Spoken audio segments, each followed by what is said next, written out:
Yo, yo, yo, yo, yo. Welcome to another episode of the X-Factor Sportz Podcast. I'm your host, Jay Mondaine. We are in season 6, episode 7. Believe it or not, man, we are flying through season 6. We got a great show for you guys tonight. We got a lot to talk about, heavy on the football, college football, some NBA. We got a very, very strong topic, strong opinions about the NBA. And without further ado, man, let's just go ahead and get into it. I'm excited about this episode for sure. So, like we do, we get into the layup lines of quick news. College football over Thanksgiving weekend. A lot of flag planting, a lot of fighting. I don't know what the hell was going on this past weekend. Must have been something in the food. Started with Ohio State, Michigan game. Michigan wins at Ohio State. And honestly, Michigan has their number at this point. This was supposed to be the year Ohio State beat them. Ohio State was a national championship contender. They got the best players money can buy. They were public about it. And it got them nowhere. Michigan took them out of their game plan. They didn't throw the ball to all those high-paid receivers. Lost 13-10. So Michigan planted the flag because they pretty much owned them for the last 5 years. Even without Jim Harbaugh, even without a good team, they still find a way to beat Ohio State. So Ohio State got mad and they wanted to start a fight after Michigan planted the flag, rightfully so. But it was happening everywhere. I think Texas A&M, Texas, somebody planted the flag, tried to fight. It was other places fighting. Even in the NFL was a fight with Houston and Jacksonville. We'll get into that. But I'm going to be real clear about it. If you beat a team on their home field and you plant a flag at the 50-yard line, you should be expecting a fight. Simple as that. Like, go out there knowing, all right, we're going to probably have to fight these dudes because we planted the flag. They already pissed off. We probably took their national championship aspirations away. We beat them again in Columbus. We're their rival. Next year, they probably won't have a chance because we got the number one quarterback coming in. So Ryan Day might lose his job if they don't get a national championship or at least be on the hot seat. So we know we got all the advantages. Let's plant this flag. So you got to be ready for a fight. What they shouldn't have to prepare for, though, is being pepper sprayed. In all my years of watching sports, playing sports, I've never seen security pepper spray the players. Now, I've seen crazy fans jump on the field or on the court. Security got to tackle them, do what they got to do, arm bar, whatever. Pepper spray. Never seen players get pepper sprayed by security. And I'm not surprised that only the Michigan players got pepper sprayed and not the Ohio State players. I'm surprised this isn't being talked about more because you would think it was just kind of like a bottom line on these other sports channels, but you would think that that would be a big story. Players getting pepper sprayed by security after a game is kind of ridiculous. So that's what happened in that Ohio State-Michigan game. Other big news in college football, you had Miami. They probably squandered a chance to go to the college football playoff, not even a national championship, definitely the ACC championship, losing to Syracuse. They was up 21 on the road. Syracuse came back and beat them. Great win by Syracuse. Knocked them out of contention, probably knocked Cam Ward out of Heisman Trophy consideration. Miami lost a lot in that game over the weekend for sure. So, and what that'll do is they won't have an opportunity to even make a case to get back in because Clemson, even though they lost to South Carolina, they will play in the ACC championship game because they're still undefeated in the conference, play against SMU. So they just squandered any opportunities Miami had to even try to get back in. Like something crazy has to happen. Everybody got to lose, which is impossible because it's teams playing against each other that's in the top 12 in these conference championship games. And if you think Florida State was pissed last year, undefeated ACC champs and didn't get in to the top 4. With Miami losing this game, ain't no way they getting in. So they squandered a bunch. So congrats to the teams that made it into the top 12 in the college football playoff. This weekend is very, very important. We got conference championship games. Alabama is going to be solidified even without playing in a conference championship. But surprise, surprise, right? So everybody thought that this new college football playoff format was going to change something by adding 12 teams. The big dogs are still the big dogs, and the little dudes are still the little dudes. The more things change, the more they stay the same. And so here's Alabama with 3 losses, and they solidified in a spot because nobody above them can move them out the way. Crazy. But that's how it goes. So everybody that thought something was going to change for the little guy, it didn't. It's all about money. Alabama's a bigger draw than your team, and so they get in. On to the NFL, as we keeping it quick. So 2 big stories we'll talk about that happened over the weekend. Matt Eberflus got fired from the Bears, rightfully so. I told y'all this in week 8 against the Cardinals. We literally watched in real time a coach lose his locker room on the field. So I don't know why it took them 5 more weeks of getting beat and bad coaching to decide to let him go, but they finally did. The Bears were nice enough to not fire him on the tarmac, like I said on social media. They let him have dinner with his family in his big house before he had to sell it and get fired on Black Friday. But it was downhill from the Hail Mary. Like, Matt Eberflus is giving speeches in the locker room, and he's giving speeches in the locker room, and the players are cutting him off. Like, he has no voice in the locker room anymore, and they're openly showing you that he doesn't have them. He doesn't have the confidence. The players don't believe in him no more. Bunch of stuff. So it was time to pull the trigger. The only reason the Bears didn't do it is because they've never done it before. So think of how bad you got to be if you are a coach that coaches a franchise that's been around for 105 years, and you are the first coach in that franchise's history to get fired mid-season. How bad must you have been, right? So they did what they had to do. He's the first one. Players are openly frustrated, and it was time for him to go. All right. Now, what they should have did was let him go last year and got Jim Harbaugh, but they wasn't going to get Jim Harbaugh because he doesn't like Kevin Warren, who's the CEO and president of the Bears, and the Bears are too damn cheap. It is what it is. We get what we pay for, so that's why we get the Mark Trestmans, we get the Matt Nagy's, we get the Matt Eberfluses of the world, because we don't want to pay anybody. So if the Bears stop being cheap and actually go out and get a real head coach, we may get some good results.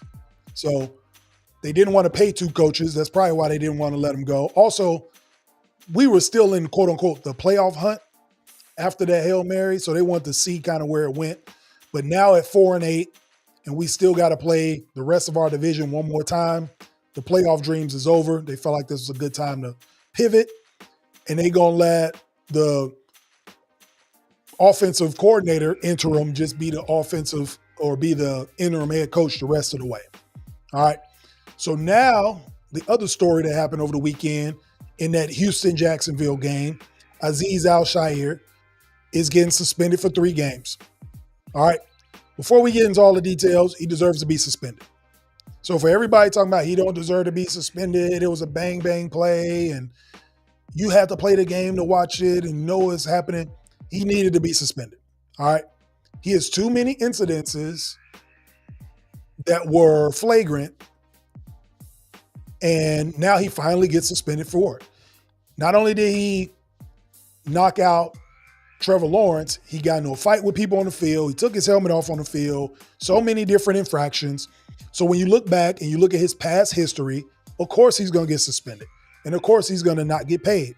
He should have got suspended when he pushed Tony Pollard in the back in that Titans game. Imagine running out of bounds and you don't know somebody is coming full speed to push you in the back. What's on the sideline in an NFL game?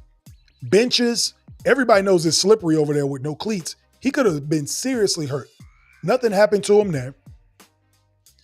Years ago, he choked Tom Brady, got into a fight on the field when they played Tampa Bay. He hit Caleb Williams early this year in that game. So it's just piled up. So this is nothing more than, to use a basketball expression, a Draymond Green type of suspension. All right. He got suspended based off reputation and all of these things piling up. So yeah, you get 3 games. It seems harsh, But when you look at all of the things that have added up, if you have a greater offense, if you commit a crime, right? There's a difference between assault and battery and attempted murder, right? I mean, not to use these kind of heinous crimes, but you get what I'm saying? Like, the degree of difficulty in the crime, you're going to get a bigger penalty. So he deserved it. He got it. And the crazy part about it is, I'm not really mad at DeMeco Ryans. He's going to protect his team. He's going to protect his players, as he should, because he has to go in that locker room. He's got to look those guys in the eye. You got to show them you got their back. But he knows in the back of his head, he like, damn, I lost one of my leaders on defense, one of my linebackers. He wears a green dot on the helmet. For those of you who aren't familiar with football, the green dot on the helmet, all the communications come into him. He's the signal call on defense. So you lose that guy because of something he did, self-inflicted, while you're in the middle of trying to win a division and get a playoff berth. He's out for 3 pivotal games. So hopefully they can bounce back from it, but brought it on himself. He didn't realize the magnitude of what he was doing. Yes, you could have just hit him and it'd been flagged, but you didn't have to take your helmet off, fight everybody, do all this stuff. I get it. You're protecting yourself. But also, you're playing at the highest level and you have to use your head. Simple as that. So he got the Draymond Green type suspension. It was straight reputation. It is what it is. All right. The last thing we got is NBA in the quick news, because I'm going to get into the monologue and get deep into NBA. But I want to talk about what we learning early on in the season about the NBA. So see if y'all can kind of figure out the correlation of this. The Cavs, the Celtics, and the Magic are looking good so far. The Bucks, the Heat, and the Sixers are struggling. Bucks are starting to turn it around, but they were struggling early. Then in the West, you got the Thunder, the Rockets, and the Grizzlies looking good, right? But then you got the Warriors, the Suns, and the Lakers struggling. Do y'all see a correlation in what I'm talking about as far as teams that are good versus the struggling ones? Age, right? The younger teams have a lot more energy and they're more up for the regular season, got a little more pep in their step. The older teams are struggling early, trying to figure it out, trying to get their legs under them. Losing streaks, inconsistencies. Golden State's on a 5-game losing streak. It's crazy. So I have a theory about it, and we're about to dive deep into it. But the fact of it is, the fact that Steph, KD, and LeBron have to play 30-plus minutes a game for their team to compete, not even win games. LeBron's playing 35 minutes a game. He's about to be 40 at the end of the month, just for them to compete in games. So what does that say about the young guys on their teams? They're not developing, right? If it's this early in the season, your coach can't trust you to win games where the oldest guy in the NBA has to play damn near the most minutes is alarming to me. That's the way I see the game. Long term, what are we doing for 82? LeBron wanted to play 82 games. He openly said he might not even be able to because of how much tread is already off the tires and how much he's burning off of it in this first month of the season. So my question is, are these players even getting developed anymore? Because it doesn't even seem like they know basketball. Draymond has even said it on his own podcast. He said it on other platforms that over half the NBA don't know how to play basketball, right? It's based on potential, athleticism, and shooting threes. That's pretty much what it is. And so with that, we're going to segue into the analytical side of the game. Has analytics ruined the NBA? Right? I feel like, and if you guys have been watching the NBA for, I don't know, the last 10 years, you probably think the same thing. These games, particularly in the regular season, have been getting worse and worse. It's literally running up and down the court, shooting threes, or if you get a wide open layup or a dunk. Like, they don't run sets anymore. It's all actions. It's basically predicated off pro, depending on who your point guard is, to get a 3 from corner or a 3 from the wing. Everybody looks the same. These analytics are turning these dudes into robots. You can't tell who's who anymore. So a bunch of nerds come through that never played basketball, and got these dudes using analytics instead of actually playing basketball, right? LeBron missed 19 straight threes over a 4-game span. 19 straight threes. Why the hell are you shooting that many threes? If you're missing that many threes in a row, why are you not trying to do something else, right? Because analytics is telling us that the 3-point shot is better than a 2-point shot. I'm a basketball player, so ain't no way in hell you gonna tell me that shooting a mid-range or getting a good look to get rhythm to make easier shots is worse than missing 19 straight threes. You crazy. I won't ever fall into that. I won't ever believe it. So these analytic nerds can get off of that. So do y'all remember the Houston Rockets 2017? They was playing the Warriors, right? Game 7. They missed 27 straight threes in a game 7 to go to the finals. Instead of playing basketball, they relied on these damn analytics and missed 27 straight 3-pointers. Instead of trying to get something going in the mid-range or get easy looks. And it cost them a championship, potentially. Which is ridiculous to me. So everybody gonna say, oh, Jay, what you talking about? Golden State shoot a bunch of threes. They do. But they do more than just shoot threes. They have players that can do other things. You got Andrew Wiggins. On that team, they had Kevin Durant, who is a prolific scorer in the mid-range. He's a 3-4 level scorer, right? They're not just settling for spreading the floor and shooting threes. They take the easiest shots. And they play better defense than anybody in those championship runs. So after missing 10 threes, you'd probably think, all right, I should probably get a little floater in, a couple mid-range jumpers, some easy looks to get rhythm. Because I clearly don't have any rhythm from behind the arc. I missed 27 straight. And it cost me potentially a championship because I'm looking at analytics. All right. So y'all take a look at this graphic. I'm going to show y'all something here real quick. All right. So in this graphic, and courtesy of NBA AI via Data World, it's a graphic that shows frequent shot locations from the 1997-98 season all the way to the 2020 season. Do y'all see something in this graphic? Notice how the game was a little more kind of spread out. You can shoot in the mid-range. There's some 3-point shooters. And then the game just all of a sudden changes to what we have today. Literally layups and threes, which to me is not basketball at all, right? It's crazy. So look at how the game has changed over the years because of analytics. It's turned these dudes into robots. They don't even play basketball anymore. Like, it's not just the shot selection. As a basketball player, you can't tell me you're watching this and you feel like you're watching the best players in the world play in the regular season. So analytics this is why I'm saying they're robots and they all look the same. Analytics has took away creativity, the things that have made players special throughout the history of basketball. Individuality, like everybody's doing the same thing. Nobody has a signature move anymore. Like MJ had to fade away. Kareem had the sky hook. You know what I'm saying? Like nobody has any type of signature moves, any go-to moves. Everybody, you can only identify these players with celebrations, right? Steph doing the night-night, right? That's how you identify players now, is by their celebrations and not by their game. And that's why I think the game is changing. And analytics is a huge part of turning these dudes into robots, turning them to AI players, right? Artificial players. So it's just bad basketball to me.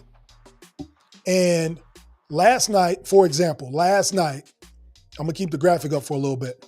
And I apologize to my viewers or the people that are listening on Apple Podcasts, Spotify, iHeartRadio, all the listening platforms. I'm basically showing a graphic of back in the day when basketball was played, people were able to shoot mid-range jumpers, shoot threes. Like I said, it shows just locations of favorite spots. And it's moved all the way to the 3-point line and in the paint. So last night, the Wizards shot 4 for 26 from 3 and lost by 30. On Monday, the Lakers shot 6 for 31 and lost by 30. What are we doing? Like, you don't see a pattern of just bad basketball. You just coming down, just shooting threes. There was a sequence in that Timberwolves Lakers game. They literally went down and back like 4 times and missed 4 straight threes in a row. Nobody tried to get anything easier. Nobody tried to get another open look, mid-range jumper, nothing, right? So telling us that a 2-point shot is a bad shot is just ridiculous. You completely eliminate a third of the half court in the offensive setting due to analytics. And an open mid-range jumper in basketball just happens to be a bad shot. It's just crazy to me. Some of the greatest players to ever play the game scored in the mid-range. All right, MJ, Kobe, Kevin Garnett, KD, who's a 50, 40, 90 guy, by the way, if we want to talk about efficiency for you analytic nerds. Larry Bird, 50, 40, 90 guy. Steve Nash, 50, 40, 90 guy for you analytic nerds. Tim Duncan, Karl Malone, list goes on and on, just to name a few. Guys that were able to score in the mid-range and make a Hall of Fame career out of it, right? And here's another one for the nerds, for the analytics. The 2 highest PER, play efficiency ratings of all time in the NBA. The 2 highest PER players, Nikola Jokic, Michael Jordan. So when we talk about efficiency, neither one of them averaged shooting over 3 threes per game for their career. And they have the highest player efficiency rating. So miss me with all this. All we need is threes and layups. I know the game is entertainment, but they went way far left to turn these dudes into robots. It's a bunch of AI just running around on the court. And as a basketball fan and player, it's sad to see, because now the players that come in this league, they won't have an identity. They just need to know how to shoot, and they need to know how to make layups at the front of the rim. And they won't have any type of creativity or individuality to their game. And that's what made the game special. That's what made basketball special, is because you can identify with a player by how they played the game and how they were different from everybody else. All these dudes look the same to me. So it's unfortunate, but that's what we're seeing right now is players that are just turning into AI. So you guys let me know what you think. Do you feel like analytics has ruined the NBA, turned these guys into robots, or do you like this style of play? All right. You're watching the X-Factor Sportz Podcast, Jay Mondaine, Season 6, Episode 7. I told you we got a lot to get into. Want to dive real deep into the NBA. Just give y'all how I feel about it. Let me know your opinions. You can subscribe on all of the channels, YouTube and Rumble every Wednesday night, and all of the social media platforms to check us out. All right. Now, we're going to pivot, okay? We got a lot of football in, a lot of basketball in. Now we're going to switch to football, and we're going to get into some power rankings. No, we ain't done the power rankings in a while.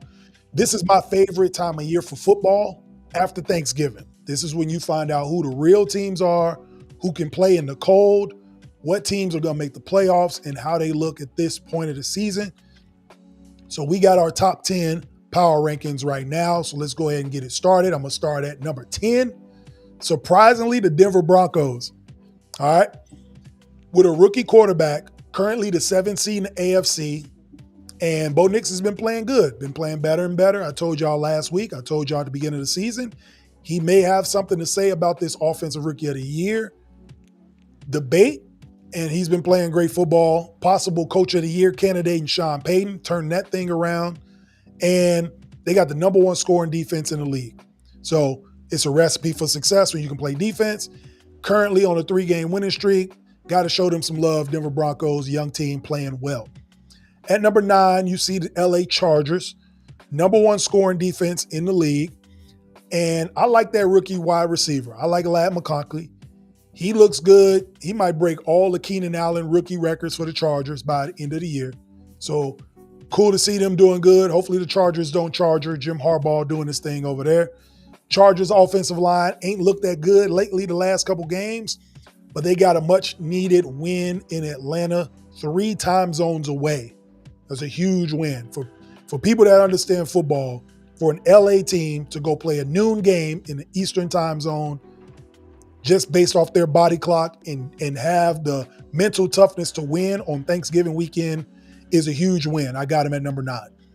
Number 8, the Baltimore Ravens, man. This is real-time Jekyll and Hyde situation with this team. One week, they look like the best team in the NFL. The next week, they look like they ain't going to make the playoffs. So I don't know what to make of this team. They're 8-5. They are good. They have 2 MVP candidates, but they're probably slipping out of that race just based on wins and losses and how they've been playing week to week. You don't know what you're going to get. They're inconsistent.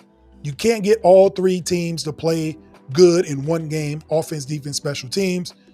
I don't know what's wrong with Justin Tucker's leg. He need a new one. But one week you get the offense playing great.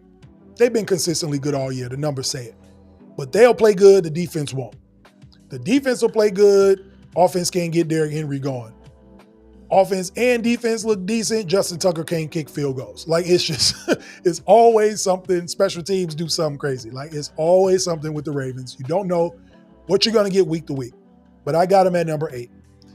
At number 7, the Green Bay Packers. The Green Bay Packers are now, don't look now, but they are top 10 in passing yards, rushing yards, scoring defense, and scoring. All right? They look good. I'm not biased on here. If a team look good, I got to show them love. Speaking of love, I think Jordan Love is getting healthy. I think he's healthier now, week to week. That knee looks better. They're getting strong at the right time. Now, this could be a little misleading with all of those stats I just kind of spit out at y'all, because in the last 5 games, they played the Lions, which they lost. And then the other 4 teams they played have a combined record of 16-32. All right. So they're beating up on the teams they're supposed to beat up on. And you got to beat those teams that's on your schedule to make a statement. Again, this is the power rankings. So when you play against teams, I like to see how you handle them. And Green Bay's doing pretty good. At number 6, we got the Minnesota Vikings, same division, top 10 in scoring, passing yards, and scoring defense as well. And the Vikings have looked good. I mean, 10-2, only 2 losses, 10 wins already in December with that offense. I mean, they look good. I wouldn't have suspected they would be this good with losing Kirk Cousins, but they look great. And they're in a weird situation. The Vikings at 10-2, they got an opportunity to win the division and be the number 1 seed and get a bye, or be a 12-win team and be a 6th seed and have to go on the road in the wild card game. So the parity in NFC is nuts. It could be, this weekend can flip everything around depending on who wins and loses. The Vikings are in the thick of it, and they're playing some good football. 10 wins by December, pretty impressive. At number 5, this team just keeps winning football games, man. They keep winning. They keep passing all the tests, checking all the boxes. Pittsburgh Steelers won a shootout.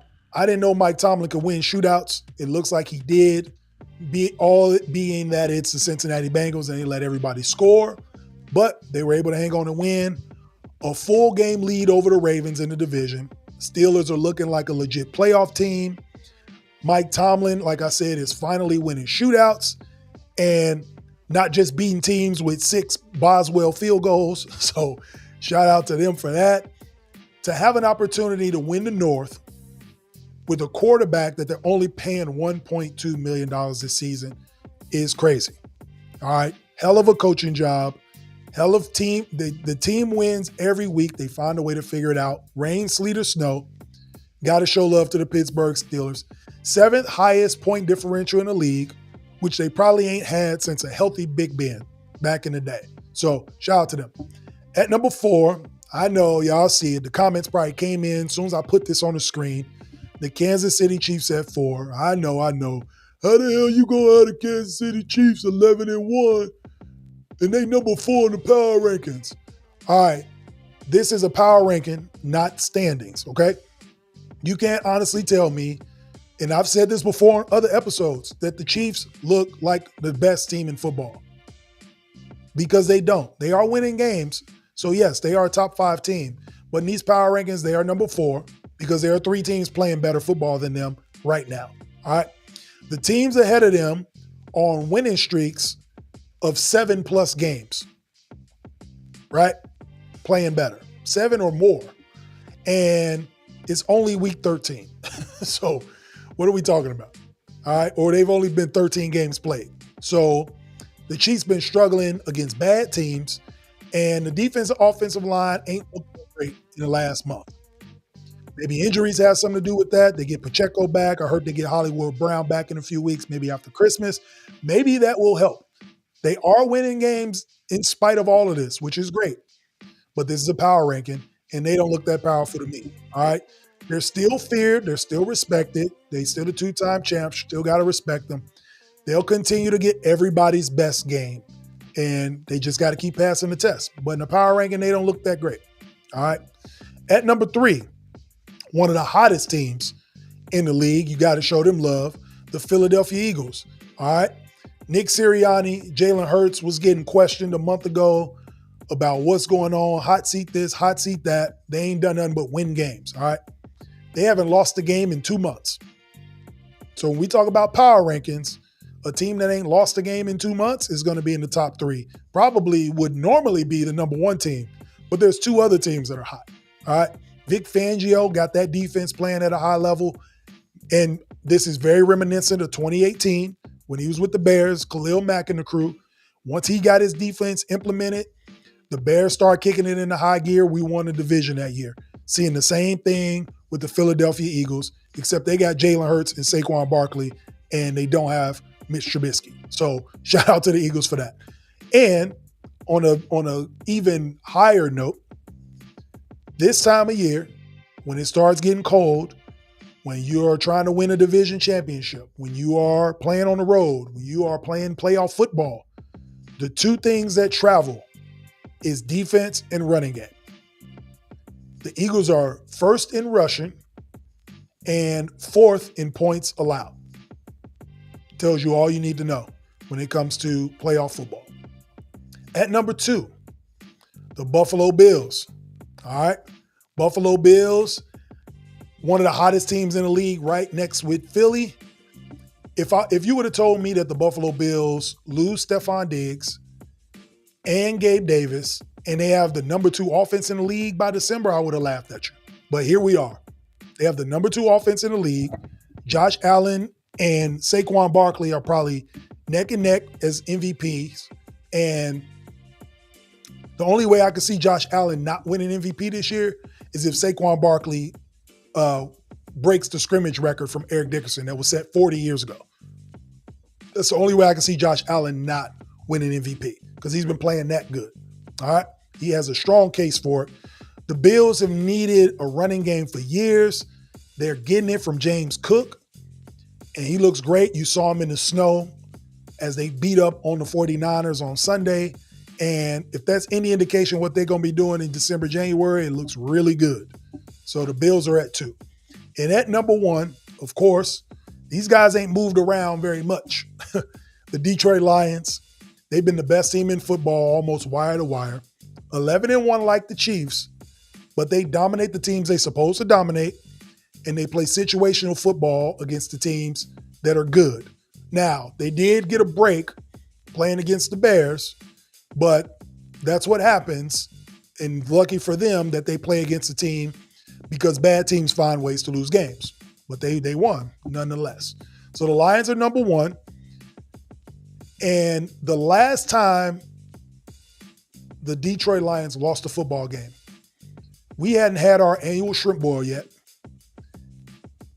The WNBA playoffs hadn't started yet. And the Bears were actually looking promising. The Detroit Lions ain't lost a football game since September 15th, y'all. We're December 4th. So, of course, they're the number 1 team in the power rankings.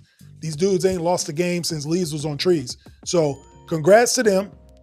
And that's what we got in our power rankings. You see the top 10 right there.